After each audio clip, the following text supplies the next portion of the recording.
Good morning, students. Today we are going to continue the chapter 7 Tribes, Nomads, and Settled Communities. Okay, in the last class we have studied a lot of things regarding that. That is, who are tribal people, and then what were their rules, and then nomadic people, nomadic pastoralist, അവരുടെ job, Banjaras ഒക്കെ നമ്മൾ കഴിഞ്ഞ ദിവസം പറഞ്ഞു. Okay, today we are going to study Gonds tribal people. ഗോൺസിനെ കുറിച്ചാണ് നമ്മൾ പഠിക്കുന്നത്. ട്രൈബൽ പീപ്പിൾ, ഗോൺസ് നോക്കോളൂ. Gonds lived in a vast forested region called Gondwana or country inhabited by Gonds. കണ്ടോ, ഗോൺസ് lived in a vast forested region called Gondwana or Gondwana means country inhabited by Gonds. Gonds is a tribe. Gonds എന്ന് പറയുമ്പോൾ tribal people ആണ്. They lived in forested area. And the Gondwana എന്ന് പറയുന്ന forest റീജിയനിലാണ്. A country inhabited by Gonds. Gonds താമസിക്കുന്ന സ്ഥലം. They practiced shifting cultivation. We have already studied shifting cultivation. പഠിച്ചതാണ് നമ്മൾ shifting cultivation. എന്താ? They take a piece of land and cut down the trees of that piece of land, and then they burn the trees and start cultivation there. Then soil fertility decreases. They move to another piece of land. That is known as shifting cultivation. We have already studied in geography portion also. The large Gond tribe was further divided into many smaller clans. അപ്പോൾ ചെറിയ ചെറിയ clans ആയിട്ട് divide ചെയ്തു. അപ്പോൾ Gond tribe was again divided into smaller clans. Each clan had its own raja or Rai. അപ്പോൾ ഓരോ ക്ലാൻസിനും ഓരോ രാജാവ് ഉണ്ടായിരുന്നു. കണ്ടോ, അപ്പോൾ Gond tribe was divided into clans. Each clans have their own raja. About the time that power of the Delhi Sultan was declining, a few large Gond kingdoms were beginning to dominate the smaller Gond chief. കണ്ടോ, അപ്പോൾ power of Delhi sultan decline ചെയ്യുന്ന സമയം അല്ലേ, the time that power of Delhi sultan declining, a few large Gond kingdoms were beginning to dominate. Large kingdoms of അല്ലേ Gond, they were beginning to dominate the smaller Gond chief. Smaller Gond ചീഫിനെ dominate ചെയ്യാൻ തുടങ്ങി ആര്? Large Gond kingdoms. So, large Gond kingdoms, they begin to dominate the smaller Gond chief when the power of the Delhi Sultanate was declining. So, when the power of the Delhi Sultanate was declining, large Gond kingdoms, they begin to dominate smaller Gond chief. വലിയ പിന്നെ ഗോണ്ടുകാർ എന്ത് ചെയ്യുന്നു? Smaller Gond ചീഫിനെ dominate ചെയ്യാൻ ശ്രമിച്ചു. The Akbarnama, a history of Akbar's reign, mentions the Gond kingdom of Garha Kadanha that had 70,000 villages. Akbarnama പഠിച്ചു അല്ലേ? അക്ബറിനെ കുറിച്ച് അബുൾ ഫാസിലൊക്കെ എഴുതിയ കൃതിയെക്കുറിച്ച് നമ്മൾ പഠിച്ചതാണ്. Akbarnama, a history of Akbar's reign, അക്ബറിൻ്റെ കാലഘട്ടത്തെക്കുറിച്ച് എഴുതിയതാണ്. അതിനകത്ത് എന്തിനെക്കുറിച്ച് പറയുന്നുണ്ട്? ഒരു ഗോണ്ട് കിങ്ഡമായ ഗർഹ കഡൻഹ എന്ന് പറയുന്ന ഗോണ്ട് കിങ്ഡത്തെക്കുറിച്ച് പറയുന്നുണ്ട്. അവിടെ 70,000 വില്ലേജസ് ഒക്കെ ഉണ്ടെന്നാണ് പറയുന്നത്. അപ്പോൾ ഇത്രയും ഓർക്കുക. Gond lived in forest area that is called Gondwana. Gondwana means a country inhabited by Gonds.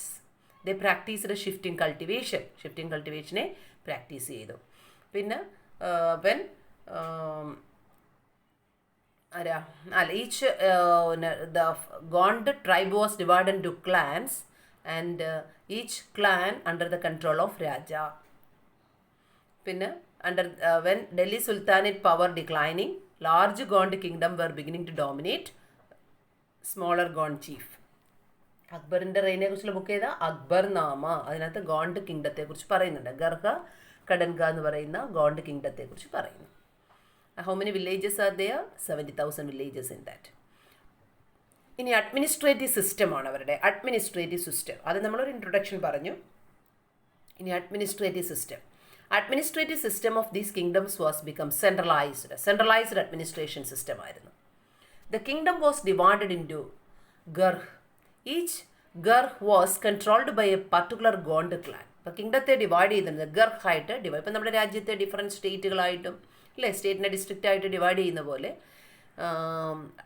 Centralised ഒരു സെൻട്രൽ അതോറിറ്റി ആയിരുന്നു അഡ്മിനിസ്ട്രേഷൻ്റെ മാറ്റേഴ്സ് എല്ലാം ക്യാരി ഓൺ ചെയ്യുന്നത്. Central authority was there. നമുക്ക് സെൻട്രൽ ഗവൺമെൻറ് ഉണ്ടല്ലോ എന്ന് പറയുന്നു അല്ലേ, central authority was there. Then the kingdom was divided to ഗർഹായിട്ട് ഡിവൈഡ് ചെയ്തു. Each garh was controlled by particular Gond clan. ഓരോ ഗർഹിനെ കൺട്രോൾ ചെയ്തത് പർട്ടിക്കുലർ ഗോണ്ട് ക്ലാൻ ആയിരുന്നു. This was again divided into units of 84 villages, and that villages were called a Chaurasi. Again it was divided into Garh was again divided into villages. അല്ലേ, ആ വില്ലേജസിന് പറയുന്ന പേരാണ് ചൗരാസി എന്ന് പറയുന്നത്. That villages were called Chaurasi. The Chaurasi was subdivided into Barhot, which were made up of 12 villages each. അപ്പോൾ നോക്കി, ആദ്യം centralised administration ആണ്. ദ അഡ്മിനിസ്ട്രേഷൻ എങ്ങനെയുള്ള അഡ്മിനിസ്ട്രേഷനാണ്? സെൻട്രലൈസ്ഡ് അഡ്മിനിസ്ട്രേഷൻ ആണ്. സെൻട്രലൈസ്ഡ് അഡ്മിനിസ്ട്രേഷൻ ആണ്. അപ്പോൾ എന്നിട്ട് ഓരോ കിങ്ഡത്തെ എങ്ങനെ ഡിവൈഡ് ചെയ്യുന്നു? Kingdom was divided into, okay listen, kingdom was divided into എന്താണ്? ഗർഹായിട്ട് ഡിവൈഡ് ചെയ്യുന്നത്. Kingdom was divided into garhs. Okay, ഈ ഗർഹിനെ കൺട്രോൾ ചെയ്യുന്ന ഗോണ്ട് ക്ലാൻ ആണ്. Garh was again divided into villages. That villages were called chaurasi. That villages were called ചൗരാസി. ഗർഹിനെ വീണ്ടും ചൗരാസി ആയിട്ട് divide ചെയ്യും. ഇനി ചൗരാസിയെ വീണ്ടും ചൗരാസി എന്ന വില്ലേജ് ആണ്, 84 വില്ലേജസ് ആണ്. Then this Chaurasi was again subdivided into Barhot. മനസ്സിലായി? ബർഹോട്ട് എന്ന് പറയും. Chaurasi was again divide to barhot. Okay, അപ്പം kingdom was divide to garh was divide to chaurasi was again divide to barhot. Chaurasi means village ആണ്. വില്ലേജ് എന്ന് പറയുമ്പം 84 വില്ലേജസ് അല്ലേ, യൂണിറ്റ്സ് ഓഫ് 84 വില്ലേജസ്. 84 വില്ലേജസ് ആണ് ചൗരാസി എന്ന് പറയുന്നത്. ചൗരാസിയെ വീണ്ടും 12 വില്ലേജസ് ആയിട്ട്, ബർഹോട്ടിനകത്ത് 12 വില്ലേജസ് ഉണ്ട്. അപ്പോൾ ചൗരാസിക്കകത്ത് 84 വില്ലേജസ് ആൻഡ് ബർഹോട്ടിനകത്ത് 12 villages. Okay, for easy administration. കാരണം സെൻട്രലൈസ്ഡ് അഡ്മിനിസ്ട്രേഷൻ ആണ്, സെൻട്രലാണ് എല്ലാം തീരുമാനിക്കുന്നത്. അപ്പോൾ പിന്നെ ഇങ്ങനെ ഡിവിഷനാക്കി അതിനെ വെച്ചിരിക്കുകയാണ്. Okay, for easy administration.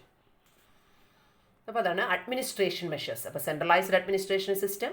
Kingdom was divided into Garh was again divided into Chaurasi having 84 villages. Chaurasi was again subdivided into Barhot consists of 12 villages. Okay. The emergence of large state changed the nature of Gond society. They are basically equal society gradually got divided to unequal social class. അപ്പോൾ emergence of large state change the nature of Gond society. Gond society nature വ്യത്യാസം വന്നു. Large society emerge ചെയ്തതോടുകൂടി, large state emerge ചെയ്തതോടുകൂടി. അതായത് they are basically equal society gradually got divided into unequal social. അപ്പോൾ ഒരു equal society ആയിട്ടായിരുന്നു. ഗോണ്ടിന് difference ഒന്നുമില്ല, one society. But it subdivided into unequal social class after the emergence of large state. Brahmanas received land grant from Gond Rajas and become more influential. ബ്രാഹ്മണാസിന് ഗോണ്ട് രാജാസിന് എന്ത് കിട്ടി? ലാൻഡ് അല്ലേ, ഗോണ്ട് രാജാസിന്ന് ലാൻഡ് കിട്ടി. Brahmanas received land grant from Gond Rajas. അങ്ങനെ ഇൻഫ്ലുവൻഷ്യലായി. The Gond chief now wished to be recognised as Rajputs. കണ്ടോ, ഗോണ്ട് ചീഫിൻ്റെ ആഗ്രഹം എന്താ? അവരെ എങ്ങനെ റെക്കഗ്നൈസ് ചെയ്യണം? രജപുട്സ് ആയിട്ട് recognise ചെയ്യുന്നതായിരുന്നു. So, Amandas, the Gond Raja of Garha Kadanga, assumed the title of Samgram Shah. അതുകൊണ്ട് അവർ രജപുട്സായിട്ട് അവരെ അറിയപ്പെടണമെന്നാണ് അവർ ആഗ്രഹിച്ചത്. അങ്ങനെ ഒരു ഗോണ്ട് രാജയായിരുന്നു. ഗർഹ കടൻക എന്ന് പറഞ്ഞാൽ ഗോണ്ട് കിങ്ഡമാണ്. അവിടുത്തെ രാജാവായിരുന്നു അമൻദാസ്. Amandas was the king of Garha Katanga or raja of Garha Katanga. assumed the title of Sangram Shah. ഏത് ടൈറ്റിലാണ്? സൻഗ്രാം ഷാ എന്ന് പറയുന്ന ടൈറ്റിൽ അദ്ദേഹം സ്വീകരിച്ചു. അദ്ദേഹത്തിൻ്റെ സൺ, അമൻദാസിൻ്റെ son Dalpat married princess of Durgavati, the daughter of Salbahan, the Chandel Rajput raja of Mahoba. കണ്ടോ, അദ്ദേഹത്തിൻ്റെ സൺ ദൽപത് ആയിരുന്നു. ആരുടെ സണ്ണ്? അമൻദാസിൻ്റെ സണ്ണാണ് Dalpat was the son of Amandas. കണ്ടോ, Dalpat was the son of Amandas. അപ്പോൾ ദൽപതും അമൻദാസ് വരെ സണ്ണാണ്. He married a princess. അദ്ദേഹത്തിൻ്റെ ഭാര്യയാണ്, ദൽപതിൻ്റെ ഭാര്യയാണ് ദുർഗാവതി. ദൽപതിൻ്റെ ഭാര്യ ദുർഗാവതി ഒരു രാജകുമാരിയായിരുന്നു. രജപുട്ട് പ്രിൻസസ് ആയിരുന്നു. ആര്? ഈ Durgavati was a Rajput Prince. അതായത് ഷീസ് ദി ഡോട്ടർ ഓഫ് സാൽബഹാൻ. അദ്ദേഹം ഒരു രജപുട്ട് രാജായിരുന്നു. മഹോബായുടെ രജപുട്ട് രാജാവായിരുന്ന സാൽബഹാന്റെ ഡോട്ടറായിരുന്നു ദുർഗാവതി. മനസ്സിലായോ? His husband Dalpat, and Dalpat was the son of Amandas. Amandas ആരായിരുന്നു? He was a raja of Gond kingdom Garha Katanga. Clear ആയോ നിങ്ങൾക്കത്? യെസ്. അപ്പോൾ എന്ന് പറഞ്ഞാൽ ഈ Gonds they wanted to become Rajputs എന്ന് പറയുന്ന അല്ലെ ദേ ആൾക്കാരായിട്ട് റെക്കഗ്നൈസ് ചെയ്യാൻ ആഗ്രഹിച്ചു. അദ്ദേഹത്തിൻ്റെ അമൻദാസ്, അദ്ദേഹത്തിൻ്റെ സൺ ദൾപത് ഒരു രജപുട്ട് രാജാവിൻ്റെ മകളായ ദുർഗാവതിയെ കല്യാണം കഴിച്ചു. മനസ്സിലായോ? ദൾപത് ഡൈഡ് ഏർലി. അപ്പം ഈ ഗർഹകടൻക രാജാവ് ഗോണ്ട് കിങ്ഡത്തിലെ അമൻദാസിൻ്റെ പുത്രനായ ദൾപത് ഡൈഡ് ഏർലി, നേരത്തെ മരിച്ചു. റാണി ദുർഗാവതി വാസ് വെരി കേപ്പബിൾ, അല്ലേ? വളരെ ധൈര്യമുള്ള, വളരെ കേപ്പബിൾ ആയിട്ടുള്ളൊരു റൂളറായിരുന്നു, ഒരു റാണിയായിരുന്നു, അല്ലേ? രാജ്ഞിയായിരുന്നു ആര്? ദുർഗാവതി. And started ruling on behalf of her 5-year-old son Bir Narain. അവരുടെ ദൾപതിൻ്റെയും ദുർഗാവതിയുടെയും പുത്രനായിരുന്നു Bir Narain. Bir Narain was the son of Dalpat and Durgavati. പക്ഷേ when Dalpat died, Bir Narain having എത്ര ഏജ് ഉണ്ടായിരുന്നു? 5-year-old, 5 വയസ്സ് മാത്രമേ ഉണ്ടായിരുന്നുള്ളൂ. Under her the kingdom become even more extensive. ആരുടെ? ദുർഗാവതിയുടെ കീഴിലെ കിങ്ഡം വളരെ എക്സ്റ്റെൻസീവായി. In 1565, the Mughal forces under Asaf Khan attacked ഗർഹകടൻക. 1565 കേട്ടോ. ആരാ? മുഗൾ ഫോഴ്സ് അസഫ് ഖാൻ ഈ ഗർഹകടൻകയെ ആക്രമിച്ചു. അസഫ് ഖാൻ അറ്റാക്ക്ഡ് ഗർഹകടൻഹ. നിങ്ങൾ ആ സ്റ്റോറി മനസ്സിലാക്കണം. സ്റ്റോറി ആദ്യം തൊട്ട് നിങ്ങൾ നോക്കിയാൽ ഗർഹകടൻകയുടെ രാജാവായിരുന്നു ആര്? അമൻദാസ്. അമൻദാസ്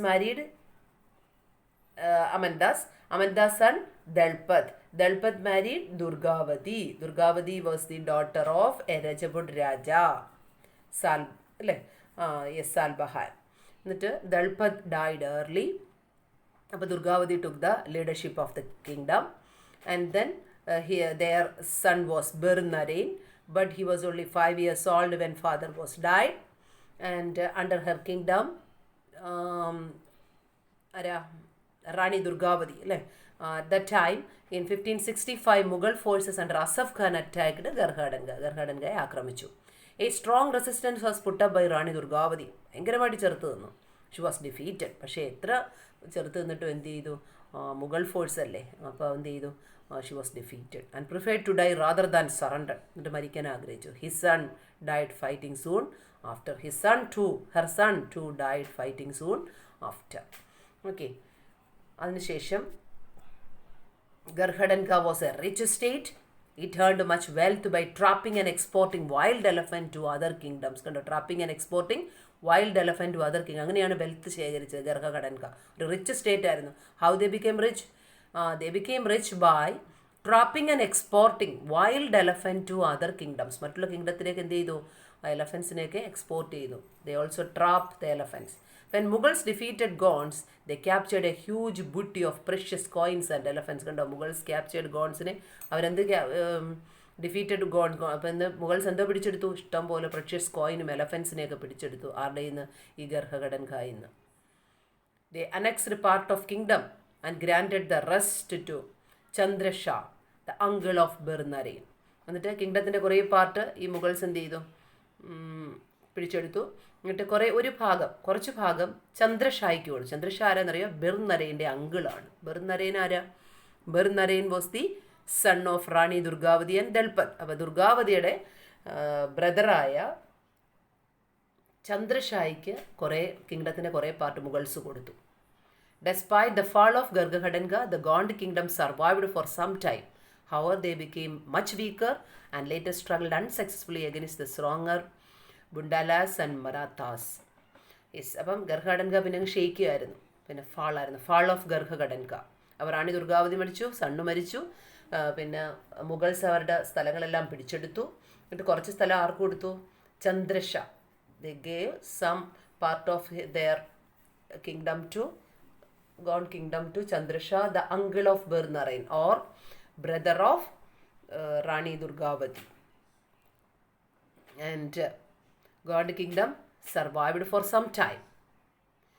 ബട്ട് അല്ലേ they became much weaker and later struggled unsuccessfully. വലിയ സക്സസ് ആയിട്ടൊന്നും സ്ട്രഗിൾ നടത്താൻ പറ്റിയില്ല. അങ്ങനെ അവർ പിന്നെ എന്താ അങ്ങ് ക്ഷയിക്കുമായിരുന്നു ഗോൺസ്. അതാണ് ഗോണ്ട് കിങ്ഡത്തെക്കുറിച്ച് നമുക്ക് പഠിക്കാനുള്ളത്. ഓക്കെ, അപ്പോൾ how did they end their wealth? They earned their wealth by trapping and exporting elephants to other kingdoms. ഓർത്തോണേ. When Mughals defeated Gonds, they got what? They captured precious coins and elephants. Yes. ബെർനറേൻ്റെ അങ്കിളിൻ്റെ പേര് ചന്ദ്രഷാ. അപ്പോൾ കുറച്ച് കിങ്ഡത്തിൻ്റെ കുറച്ച് അദ്ദേഹത്തിന് കൊടുത്തു, പക്ഷെ എന്നാലും ക്ഷയിച്ചു പോയി. അപ്പോൾ ഈ കഥ മനസ്സിലായല്ലോ. വെരി സിമ്പിൾ, വെരി സിമ്പിളാണ്. നിങ്ങൾ ജസ്റ്റ് ഒന്ന് അത് ഞാൻ പറഞ്ഞ കാര്യങ്ങൾ ഒന്ന് മനസ്സിലാക്കി മാത്രം പഠിച്ചാൽ മതി. അപ്പോൾ this is the closer look of Gonds, ഗോണ്ടിനെ കുറിച്ചാണ്. ഇനി നമുക്ക് അഹംസിനെ കുറിച്ചാണ് പഠിക്കാനുള്ളത്. അഹംസ്. ഗോണ്ട് ക്ലിയർ ആയല്ലോ? ഓക്കെ. അപ്പോൾ ഇതിനകത്ത് ഒന്ന് ക്ലോസർ ലുക്ക് എന്ന് പറയുമ്പോൾ different questions are asking. But നിങ്ങൾ ഇതിൻ്റെ administrative system of Gonds, administrative system എന്ന് പറയുമ്പോൾ ഇവിടെ സെൻട്രലൈസ്ഡ് അഡ്മിനിസ്ട്രേറ്റീവ്, സെക്കൻഡ് പാരഗ്രാഫാണ് ആൻസർ വരുന്നത്. Administrative system of Gonds that is included in second paragraph. അതാണ് ഇതിനകത്ത് നോട്ട്സ് ആക്ച്വലി കേട്ടോ. അഡ്മിനിസ്ട്രേറ്റീവ് സിസ്റ്റം ഓഫ് ഗോൺസ് അതാണ് ക്വസ്റ്റ്യൻ. ഇതാണ് centralised administration. The next page ഇവിടെ വരെ വരും. ഓക്കെ, ഇവിടെ വരെ വരും. 84 ഫസ്റ്റ് ഡിവൈഡ് ബാർഹോട്ട് വരെ വരും. ഇതെല്ലാം ആൻസർ ആയിട്ട് വരും. ഇതാണ് അഡ്മിനിസ്ട്രേറ്റീവ് സിസ്റ്റം. ഈ ഒരു പാരഗ്രാഫാണ് അഡ്മിനിസ്ട്രേറ്റീവ്. ഇങ്ങനെ എഴുതാം, explain the administrative system of Gonds. Okay, പിന്നെ ഇതൊക്കെ നിങ്ങൾ പഠിച്ചാൽ മതി. ഞാനിപ്പോൾ പറഞ്ഞില്ലേ ആരാണ് അമൻദാസ്, അമൻദാസിൻ്റെ സണ്ണ് ദളപത്, ദളപതിൻ്റെ wife Durgavati was a Rajput prince. എന്നിട്ട് ദളപത് ഡൈഡ് എയർലി. അവരുടെ പുത്രനാണ് ആര്? ബെർനറേൻ. പക്ഷേ ദുർഗാവതിയെ ആര് പരാജയപ്പെടുത്തി? മുഗൾസ് അല്ലേ അറ്റാക്ക് ചെയ്തു 1565. പക്ഷെ പിടിച്ചു നിൽക്കാൻ പറ്റിയില്ല. അങ്ങനെ ബാറ്റിൽ ഫീൽഡിൽ അവരെന്ത് ചെയ്യുക? മരിക്കുകയായിരുന്നു. Her son also died.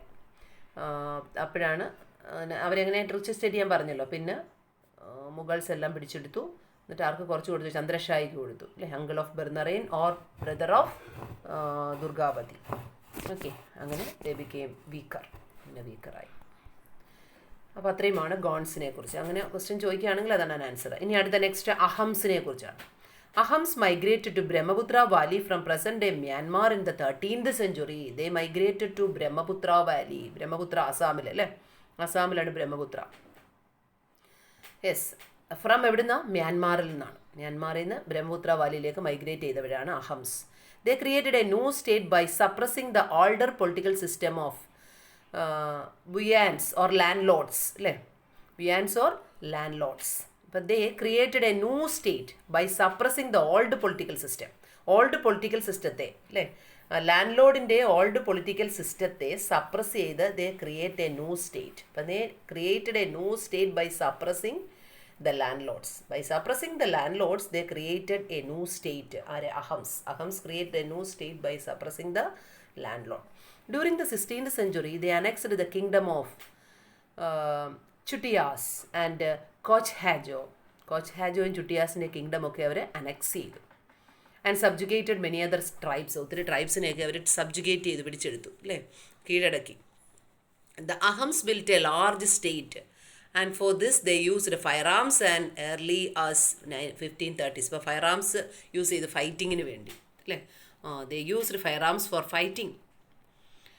They also make high quality gun powder and cannons അല്ലേ, വെടിമരുന്നും പീരങ്കിയൊക്കെ അവരുണ്ടാക്കി. They also make gun powder and cannons. Cannons means പീരങ്കി, അതൊക്കെ ഉണ്ടാക്കി.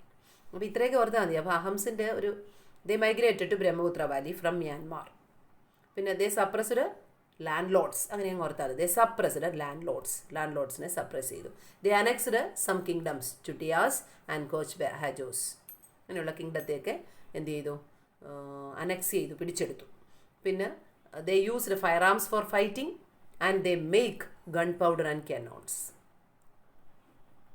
Ahams faced many invasions from south to west. In 1662, the Mughals under Mir Jumla attacked Aham kingdom. 1662 Mir Jumla അല്ലേ, yes, മുഗളിലെ ആളായിരുന്ന എന്ത് ചെയ്തു? മിർ ജുംല ആരെ അറ്റാക്ക് ചെയ്തു? അഹം കിങ്ഡത്തെ അറ്റാക്ക് ചെയ്തു. Despite their brave defense, the Ahams were defeated. എന്നാൽ എത്ര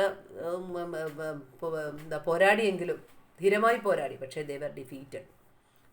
direct Mughal control over region could not last long. പക്ഷേ direct Mughal control could not last long, ഒരുപാട് നാൾ നിന്നില്ല. അപ്പോൾ ഇത്രയും ഓർക്കുക. മുഗൾസ് അറ്റാക്ക്ഡ് അഹംസ് എന്ന in 1662. Mughals attacked Ahoms in 16. Mughal ആരായിരുന്നു? മിർ ജുംല. ഇത്രയും ഓർത്താൽ അത് ഡിഫീറ്റഡ്. അഹംസ് ഡിഫീറ്റായി. Ahom state depend upon forced labour. Forced labour എന്ന് പറഞ്ഞാൽ ഫോഴ്സ് ചെയ്ത് ജോലി ചെയ്യിക്കുക, അതാണ് forced labour. Those force to work for state were called paiks. കണ്ടോ, ഫോഴ്സ്ഡ് ലേബർ. അപ്പോൾ Ahoms depend on what? Forced labour. പിന്നെ those who forced to work were called paiks. Forced to work അവരെയാണെന്ന് പറയുന്നത് പൈക്സ് എന്ന് പറയും. Those who forced to work they were called paiks. People from heavily populated areas were shifted to less populated area. കണ്ടോ, heavily populated ഏരിയയിൽ നിന്ന് ആൾക്കാർ എങ്ങോട്ട് shift ചെയ്തു? ലെസ് പോപ്പുലേറ്റഡ് പ്ലേസിലേക്ക് ഷിഫ്റ്റ് ചെയ്തു. Heavily populated means large number of people. ഒത്തിരി ആൾക്കാരുള്ളിടത്തു നിന്ന് കുറച്ച് ആൾക്കാരുള്ളിടത്ത് ആൾക്കാർ ഷിഫ്റ്റ് ചെയ്തു. Ahoms clans were thus broken up. അപ്പോൾ അഹംസ് ക്ലാൻസ് എങ്ങനെയാണ് ബ്രോക്കൺ അപ്പ് ആയത്? Because people were shifted from large populated area to small populated area or less populated area. അപ്പോൾ ഹെവിലി ഒത്തിരി ആൾക്കാർ തിങ്ങി പാർക്കുന്ന സ്ഥലത്തു നിന്ന് കുറച്ച് ഉള്ളിടത്തേക്ക് ആൾക്കാർ മാറി. അപ്പോൾ അങ്ങനെ അഹം ക്ലാൻസ് ബ്രോക്കൺ അപ്പ് ആയി. അങ്ങനെ അവരുടെ അഡ്മിനിസ്ട്രേഷൻ 17th century അവർ സെൻട്രലൈസ്ഡ് അഡ്മിനിസ്ട്രേഷൻ ആയിരുന്നു. Central system was there under the അല്ലേ. Yes. Almost all adult male served the army during the war. War സമയത്ത് എല്ലാ മെയിൽസും അഡൽട്ട് മെയിൽസ് എല്ലാം ആർമി സെർവ് ചെയ്യണമായിരുന്നു. That is their rule. At other times they were engaged in building dams, irrigation system and other public work. മറ്റുള്ള സമയത്ത് അവരുടെ ജോലി ഇതൊക്കെയായിരുന്നു. അപ്പം പിന്നെ വാർ സമയത്ത് they served the army, adult males. But other times they were engaged in building dams built ചെയ്തു, irrigation, then other public works. പിന്നെ new methods of rice cultivation they introduced new methods of rice cultivation. പുതിയ methods ഒക്കെ introduce ചെയ്തു. അപ്പോൾ എങ്ങനെയുള്ള administration ആയിരുന്നു? Centralised administration ആയിരുന്നു. Adult males they were serving the army at the time of war. Other time they were engaged in building dams, irrigation and public work. എന്തെങ്കിലുമൊക്കെ ജോലിയിൽ, government ജോലിയിലൊക്കെ ഏർപ്പെട്ടു. അവരുടെ ഗവൺമെൻറ്റിൻ്റെതായ ജോലിയിൽ they introduced new methods of rice cultivation. അതൊക്കെ നിങ്ങൾ മനസ്സിലാക്കിയാൽ മാത്രം മതി. ഇനി Ahom society also divide to clans. കേട്ടോ, അവിടെ സൊസൈറ്റിയാണ് പറയുന്നത്. ഓർ കേൾസ് എന്നും പറയും. Clans or curls. Aham society was divided into clans or curls. Few caste of artisan. Only very few caste of artisan. So artisans in the Aham areas came from adjoining kingdom. അപ്പോൾ അഹംസിൽ artisans കുറവായിരുന്നു. കരകൗശല വേലകളൊക്കെ ഉണ്ടാക്കുന്നവർ കുറവായിരുന്നു. അതുകൊണ്ട് മറ്റുള്ള കിങ്ഡത്തിൽ നിന്നാണ് ഈ ആൾക്കാർ artisans ഒക്കെ അഹംസിലെത്തിയിരുന്നത്. അപ്പോൾ society was divide to clans or khels. അടുത്തത് a khel often controlled several villages. ഇപ്പോൾ കേൾ ഒത്തിരി വില്ലേജസ് ഉണ്ടായിരുന്നു കേളിന് കൺട്രോൾ ചെയ്യാനായിട്ട്. And the peasants was given land by his village community. Even the king could not take it away without the communities consent. കണ്ടോ, peasant was given land by village community. അപ്പോൾ village community ഉണ്ടായിരുന്നു അവിടെ. Village കമ്മ്യൂണിറ്റിയാണ് പെസൻസിനൊക്കെ എന്ത് കൊടുത്തിരുന്നത്? Land കൊടുത്തിരുന്നു. കിങ്ങിന് പോലും ഈ കമ്മ്യൂണിറ്റിയുടെ കൺസെൻറ്റ് ഇല്ലാതെ ലാൻഡ് എടുക്കാൻ പറ്റത്തില്ല. King could not take away without അല്ലേ കമ്മ്യൂണിറ്റീസ് കൺസേൺ. എല്ലാം വില്ലേജ് കമ്മ്യൂണിറ്റിയാണ് ഡിസൈഡ് ചെയ്യുന്നത്. Everything is decided by village community. King പോലും under the control of village community. അപ്പോൾ സെൻട്രലൈസ്ഡ് അഡ്മിനിസ്ട്രേഷൻ സിസ്റ്റമാണ്. It was divide to clans or khels. പിന്നെ a khel controlled several villages. പിന്നെ village കമ്മ്യൂണിറ്റിയാണ് അവിടുത്തെ അഡ്മിനിസ്ട്രേറ്റീവ് കാര്യങ്ങൾ കൺട്രോൾ ചെയ്യുന്നത്. കിങ് പോലും under the control of village community. Ahoms worshipped their own tribal God. അവർക്ക് അവരുടേതായ ട്രൈബൽ ഗോഡ് ഉണ്ടായിരുന്നു. അല്ലെങ്കിൽ ട്രൈബൽസിനെല്ലാം അവരുടേതായ ഗോഡാണ്. During the first half of the 17th century, the influence of Brahmanas increased. Temples and Brahmanas were granted land by king. അല്ലേ, temples and Brahmanas were granted land by the king. King കൊടുത്തു, land കൊടുത്തു. In the reign of Sip Singh, Hinduism became predominant religion. Sib സിംഗിൻ്റെ കാലത്ത് അല്ലേ വളരെ famous ആയി, Hinduism വളരെ famous ആയി അഹം കിങ്ഡത്തിൽ. But the Aham king did not completely give up their traditional belief after adopting Hinduism. Hinduism ഒക്കെ അഡോപ്റ്റ് ചെയ്തു, but they did not completely give up their traditional rites അല്ലോ ട്രഡീഷണൽ ബിലീഫ് എന്ന് പറഞ്ഞാൽ അവരുടേതായ tribal god ഉണ്ടായിരുന്നു. അപ്പം ഈ സിപ്സിങ്ങിൻ്റെ കാലത്ത് എന്ത് ചെയ്തു, ഹിന്ദുയിസം അഡോപ്റ്റ് ചെയ്തെങ്കിൽ പോലും they did not give up their traditional belief ഒന്നും നഷ്ടപ്പെടുത്തിയില്ല. അപ്പോൾ എന്ന് പറഞ്ഞാൽ അഹംസ അവരുടേതായ ഗോഡ് ഉണ്ടായിരുന്നു, ട്രൈബൽ ഗോഡ്. പക്ഷേ അവർ എന്ത് ചെയ്തു, ബ്രാഹ്മണാസ് ഒക്കെ എന്ത് ചെയ്തു, അല്ലേ, ബ്രാഹ്മണാസ് ടെമ്പിൾസ് അല്ലെ അങ്ങനെ ഇത് സിപ്സിങ്ങിൻ്റെ കാലത്ത് ദേ അഡോപ്റ്റഡ് ഹിന്ദുയിസം, അല്ലേ, ഹിന്ദുയിസം അഡോപ്റ്റ് ചെയ്തു. പക്ഷേ they did not completely give up their traditional ബിലീഫിനെ ഇല്ല. എന്ന് പറഞ്ഞാൽ അവർക്ക് അവരുടേതായ ഗോഡ്, അവരുടെ ഹിന്ദുയിസത്തിനോടൊപ്പം തന്നെ അവർ അവരുടെ ഗോഡിനെയും ആരാധിച്ചു. Aham society was very sophisticated. Poets and scholars were given land grant. Theatre was encouraged. Important works of Sanskrit were translated into local language. Historical work known as Buranjis were also written, first in the Aham language and then in Assami language. അഹം society was very sophisticated, വളരെ സങ്കീർണമായ society ആയിരുന്നു, അല്ലേ. വേൾഡിലെ എക്സ്പീരിയൻസും നോളജും ഒക്കെയുള്ള ഒരു സങ്കീർണമായ society ആയിരുന്നു ഏത്, Ahom society. That is a sophisticated society, lot of experience and knowledge. Poets and scholars were given land grant, കണ്ടോ, they given land grant. Theatre was encouraged, അല്ലേ. തിയേറ്റർ മീൻസ്, അല്ലേ, it is a building which area, അല്ലേ, outdoor area വരാം, in which place and other dramatic performance are given. അപ്പം അങ്ങനെ അതിനെയൊക്കെ encourage ചെയ്യും, നല്ല പെർഫോമൻസ് ഒക്കെ നടക്കുന്ന സ്ഥലം, അതാണ് തിയേറ്റർ എന്ന് ഉദ്ദേശിക്കുന്നത്. എനി ഏരിയ ദാറ്റ് എന്താ which place and other dramatic performance അതൊക്കെ നടക്കുന്ന സ്ഥലമാണ് theatre. Important works of Sanskrit were translated into local language. എന്താ സാൻസ്ക്രിറ്റ് വർക്കിനെ എങ്ങോട്ട് ട്രാൻസ്ലേറ്റ് ചെയ്തു, ലോക്കൽ ലാംഗ്വേജിലേക്ക് ട്രാൻസ്ലേറ്റ് ചെയ്തു. സാൻസ്ക്രിറ്റിലെ നല്ല വർക്ക്സിനെയൊക്കെ അവരുടെ അഹം ലാംഗ്വേജിലേക്ക് ട്രാൻസ്ലേറ്റ് ചെയ്തു. Historical works known as buranjis were also written, first in Ahom language and then in Assamese language. ആദ്യം അഹം ലാംഗ്വേജിലും പിന്നെ ആസാമി ലാംഗ്വേജിലും ഹിസ്റ്റോറിക്കൽ വർക്കായ ബുരഞ്ജീസിനെ എഴുതി. അപ്പോൾ ഇത്രയുമാണ് അഹംസിനെ കുറിച്ച്. അപ്പോൾ അവിടെ സെൻട്രലൈസ്ഡ് അഡ്മിനിസ്ട്രേറ്റീവ് സിസ്റ്റം വരുന്നുണ്ട്, ഫോഴ്സ്ഡ് ലേബറിനെ ഡിപ്പെൻഡ് ചെയ്യുന്ന കാര്യം പറയുന്നുണ്ട്. പിന്നെ ബ്രോക്കണപ്പ് ആയത് എപ്പോഴാണ്, the people are shifted from heavily populated area to less populated area. പിന്നെ അവരുടെ ക്ലാൻസ് ആയിട്ട് ഡിവൈഡ് ചെയ്തു, കേൾസ് ഓർ ക്ലാൻസ്, അല്ലേ. യെസ്, അതൊക്കെ നിങ്ങൾ ഓർത്തോണം. പിന്നെ കേൾ കൺട്രോൾഡ് സെവറൽ വില്ലേജസ്. പിന്നെ അവരുടെ ഗോഡിനെ കുറിച്ചുണ്ട്. പിന്നെ ഹിന്ദുയിസം അഡോപ്റ്റ് ചെയ്തു. ആരുടെ കാലത്ത്, സിപ്സിങ്ങിൻ്റെ കാലത്ത്, കേട്ടോ, അതുകൂടെ ഓർത്തോണം. യെസ്, പക്ഷേ എങ്കിലും അവരുടെ എന്താ റിലീജിയനെ കംപ്ലീറ്റ് ആയിട്ട് ഉപേക്ഷിച്ചില്ല. പിന്നെ സോഫിസ്റ്റിക്കേറ്റഡ് സൊസൈറ്റി ആയിരുന്നു, അല്ലേ.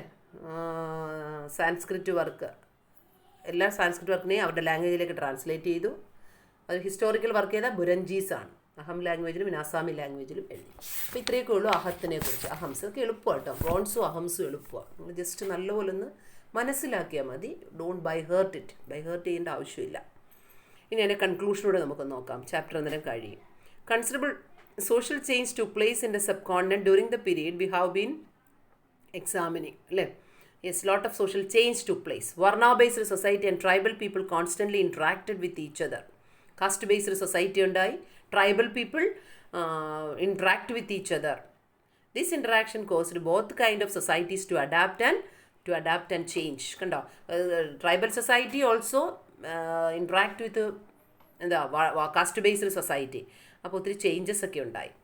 These were many different tribes and they took up diverse livelihood. Over a period of time many of the merge with caste based society. Caste based സൊസൈറ്റിയുമായിട്ട് മെർജ് ചെയ്തു. ഞാൻ പറഞ്ഞു, ഇപ്പോൾ തന്നെ നമ്മൾ അഹംസ് പഠിച്ചപ്പോൾ ഹിന്ദുയിസത്തിൻ്റെ കാര്യങ്ങളെല്ലാം അഡോപ്റ്റ് ചെയ്തു.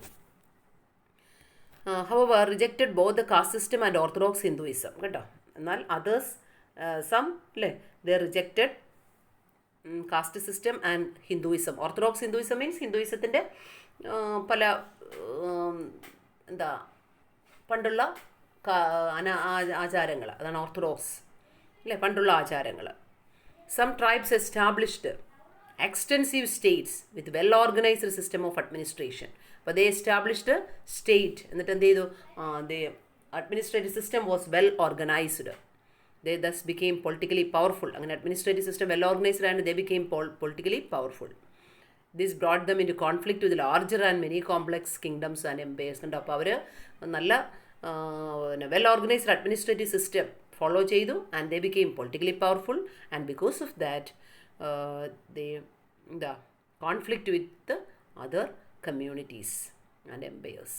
ഓക്കെ, അപ്പോൾ this is all about this ട്രൈബൽസിനെ കുറിച്ച് ഇത്രയേ ഉള്ളൂ. ഓക്കെ, അപ്പോൾ ഇത്രയും കാര്യങ്ങൾ how to study it very carefully, നന്നായിട്ട് പഠിക്കുക. പിന്നെ അതിൻ്റെ അകത്ത് ക്വസ്റ്റ്യൻസൊക്കെ ഞാൻ കുറച്ച് ക്വസ്റ്റ്യൻസ് കൂടെ ഒക്കെ ഇതിനകത്ത് നഹംസിനകത്തും പിന്നെ ഇതൊക്കെ ക്വസ്റ്റ്യൻസ് തരാം. കഴിഞ്ഞ ദിവസം വരെയുള്ള ക്വസ്റ്റ്യൻസ് 8 ക്വസ്റ്റ്യൻ നിങ്ങൾ എഴുതിയല്ലോ. ഇനി ഗോൺസിനകത്ത് അഹംസിനകത്ത് ഇതിൻ്റെ ക്വസ്റ്റ്യനൊക്കെ ഉണ്ടെങ്കിൽ തരാം. ഇന്ന് നമുക്ക് ലൈവ് സെഷനിൽ ഇതൊന്ന് ഡിസ്കസ് ചെയ്യാം. ഗോൺസും അഹംസിൻ്റെയും പ്രധാനപ്പെട്ട ക്വസ്റ്റ്യൻസൊക്കെ ഞാനിന്നൊന്ന് ഡിസ്കസ് ചെയ്യാം. അപ്പോൾ നിങ്ങൾ അവിടെ വെച്ച് തന്നെ അങ്ങ് നോട്ട്സായിട്ട് അങ്ങ് എഴുതി എടുത്താൽ മതി. Okay, so how to take your textbook at the time of live session. I will give the notes at that time. ഞാൻ നോട്ട്സ് കൂടെ തരാം അന്നേരം. ഇനിയിപ്പോൾ എൻ്റെ പ്രത്യേകിച്ച് നോട്ട്സ് ഇടേണ്ട ആവശ്യമില്ല. പിന്നെ exercise question notes I will give you. Okay? Yes, thank you students. Have a nice day.